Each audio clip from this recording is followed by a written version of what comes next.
Ipsita, you seem like such a calm person. How did you get here?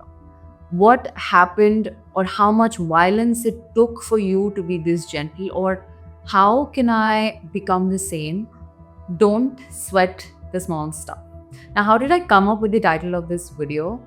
If you are my OG follower, if you've been following me for at least 5 years now, you know that this is the one book that I keep recommending time and again. I've been recommending this book since 2018, and it's a book that changed my life for the good, and I've never been the same person I was before I read it. And it's called Don't Sweat the Small Stuff, and it's all small stuff by Richard Carlson. Hi, I'm Ipsita Das. You might know me as Hello Ipsita from Instagram. I'm a personal development coach, I'm a TEDx speaker, and a content creator. Welcome to my YouTube channel. If you're here, I'm extremely thankful for you. And here we talk about topics like mindset, communication, confidence, and we focus on building a very strong relationship with yourself and becoming the most magnetic version of yourself. Don't forget to like, share, subscribe, and hit the bell icon. I've been waiting to say this for such a long time. Thank you for being here, and welcome to the other side. I've been recommending this book so much to my friends, to my clients. I literally have 5 extra copies of this book at my home as we speak, just to give it out to my friends and family and anybody who asks me for it. The author of the book, unfortunately, Dr. Carlson, he passed away, but his wife, Dr. Christine Carlson, she reached out to me to speak about the book and express her happiness around me supporting the book so much for so long. And we're always in touch, and we talk about the book, and they're coming out with a new version of the book that I'm probably going to talk about soon. But this is how impactful this book has been on my life, on my client's life, on your life as well, if you've been around for a while on my socials. Why am I talking about this? Because the number one question, or the number one comment, or the number one thing that I get on my Instagram, on my socials is, Ipsita, you seem like such a calm person. How did you get here? What happened, or how much violence it took for you to be this gentle, or how can I become the same? Or how do I become a calmer and a less reactive person on a day-to-day basis? There are a few ways to do it. There's a reason why this is the title of the video, because don't sweat the small stuff, and it's all small stuff. All sorts of things happen to you on an everyday basis. All sorts of things happen in life on an everyday basis. But if you continue to give a reactive response to everything, you're going to feel like your self-control is eroding away, and your own relationship with yourself erodes in proportion to how reactive you are. There are 3 ways to deal with triggers, to deal with the small stuff or whatever that happens to you on an everyday basis. And the number one thing is to remember step 1. Your emotions and your behavior don't have to match. The biggest mistake that we make when it comes to stuff like emotional intelligence, or just trying to understand ourselves, is we assume that whatever I'm feeling is how I'm supposed to react, or my emotions and my behavior have to match. But that's not true, because emotions are something that is very primal. Whatever happens, if there's a trigger that shows up, now my first reaction or my first emotion that's going to come up for me is very reactive, it's very primal, it's very raw. That does not mean that I have to act accordingly. My emotions could be extremely volatile and metaphorically violent in my head, but my behavior can be equally calm if I have enough understanding, experience, and restraint, right? So number 1, your emotions and your behavior don't have to match. Anytime that you get an emotion that's uncomfortable for you, that makes you want to react, pause. Give it some time. Give it 10 seconds, give it 20 seconds.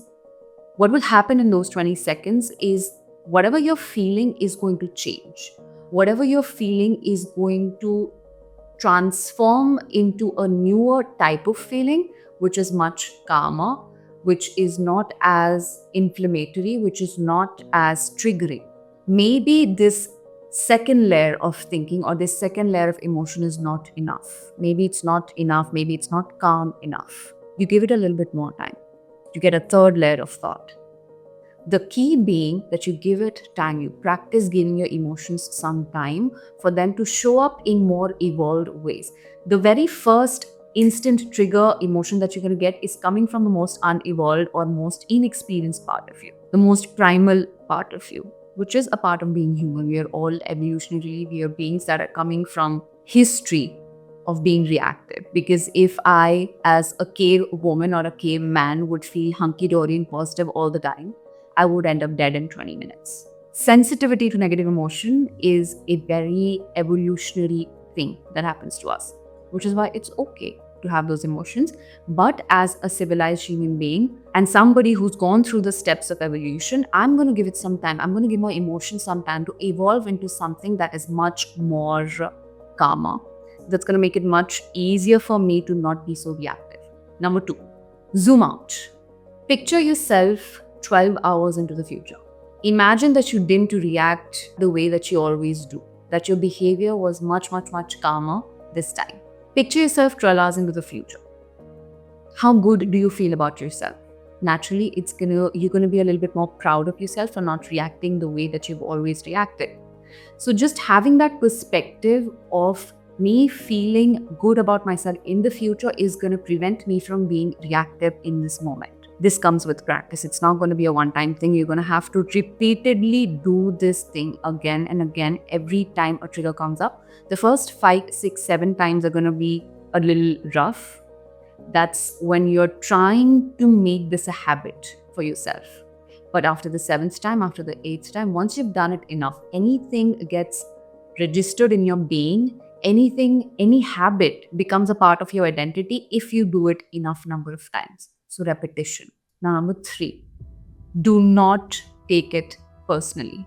Nothing that nobody does, you're supposed to take it personally. You're not. Now imagine if I'm driving. Okay, I'm stuck in traffic and there's a lot of traffic around me. But at the same time, I'm in a good mood today.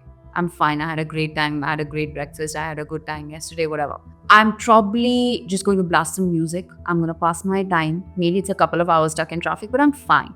I'm going to be okay. I just pass my time and then as soon as the traffic opens, I move ahead. I move on. Scenario number 2. The next day, it's the same traffic, same car, right? Same situation, but I'm in a really bad mood today. I'm extremely frustrated for whatever reason. Maybe I had a fight at home. Maybe I didn't have a good night. Maybe I didn't have a good breakfast. Whatever it is, maybe I'm sick. Maybe I have a headache. Whatever the reason, I'm just not in a good mood. I'm not going to react the same way that I did yesterday. Today, I'm probably going to roll my windows down, honk at everybody, and yell at the people around me.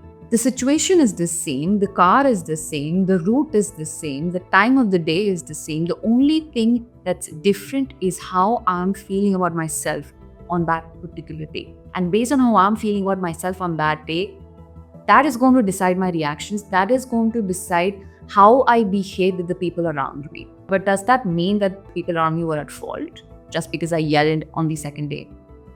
No. The only difference was how I was feeling about myself on that particular day. So that same thing applies to when somebody is probably being rude to you, somebody is probably being mean to you, somebody is not really behaving with you the way that you would ideally expect. Give them the benefit of doubt that maybe they're just not having a good day, because hurt people hurt people. Nobody in their sane minds, nobody who's happy and at peace with themselves, nobody who's content with themselves is going to lash out at you or react in ways that's not nice or that could be hurtful. This is the most important realization that you can have in trying to be a calmer person on a day-to-day basis. This has been personally my game changer that I had years ago, that completely shifted the way that I deal with people, that completely shifted the way that I look at people, that also completely shifted the way that I look at myself as a result of interacting with people. And this is the one thing you have to remember in your attempt to become the best version of yourself and to become a more calm person on a day-to-day basis. So don't sweat the small stuff, and I'll see you in the next video.